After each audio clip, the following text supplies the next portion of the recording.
He was thrown into a pit, left to die. His own brothers sold him for silver. But years later, he became the most powerful man in Egypt. And the same brothers came back, begging him for help.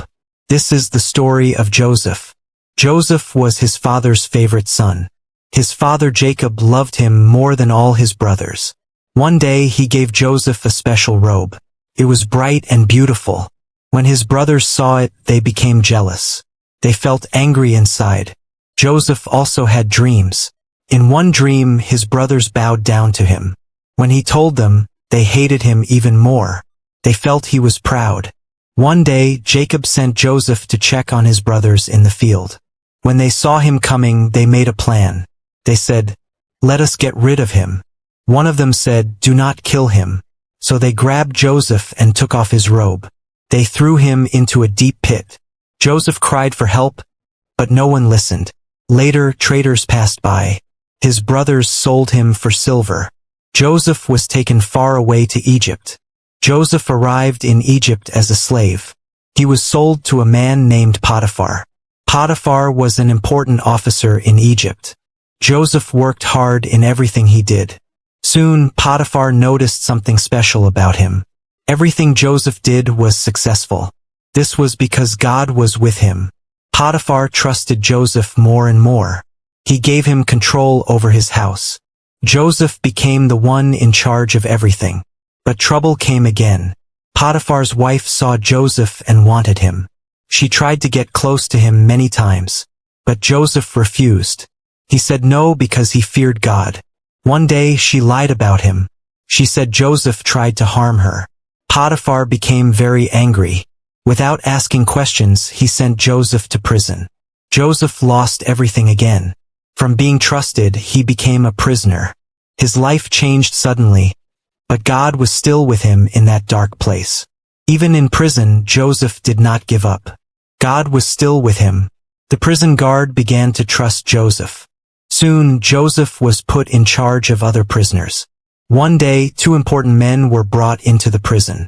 They were Pharaoh's cupbearer and baker. Both of them had strange dreams. They did not understand what the dreams meant. They were worried and confused. Joseph saw their faces and asked them why they were troubled. They told him about their dreams. Joseph said, "God can give the meaning." He listened carefully to each dream. Then he explained them. He told the cupbearer that he would be free in 3 days. He told the baker that he would die in 3 days. Everything happened just as Joseph said. Before the cupbearer left, Joseph asked him to remember him. But the man forgot. Joseph remained in prison for 2 more years. After 2 years, Pharaoh had troubling dreams. In his dream, he saw 7 healthy cows. Then 7 thin cows came and ate them. In another dream, he saw 7 full grains. Then 7 dry grains swallowed them. Pharaoh was confused and afraid. He called all the wise men, but none could explain the dreams. Then the cupbearer remembered Joseph. He told Pharaoh about the young man in prison. Joseph was quickly brought before Pharaoh. Pharaoh told him about the dreams. Joseph said, God would give the answer. He listened carefully. Then he explained.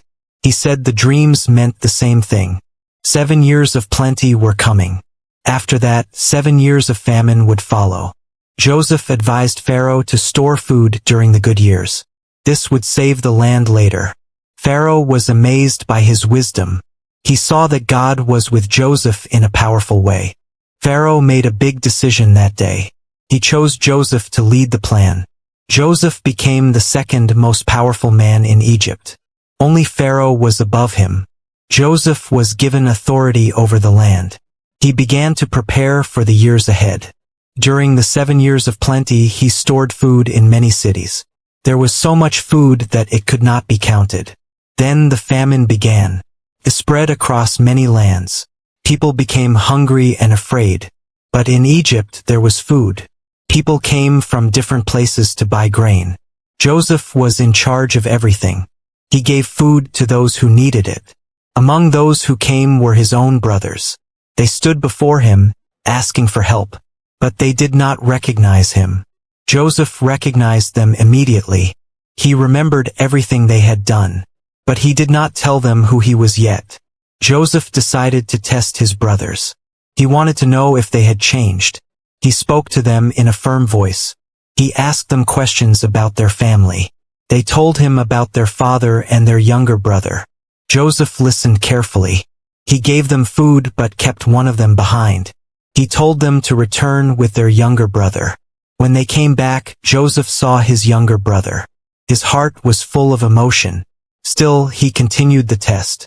He wanted to see their honesty. Later, he could not hold his feelings anymore. He sent everyone out of the room. Then he began to cry loudly.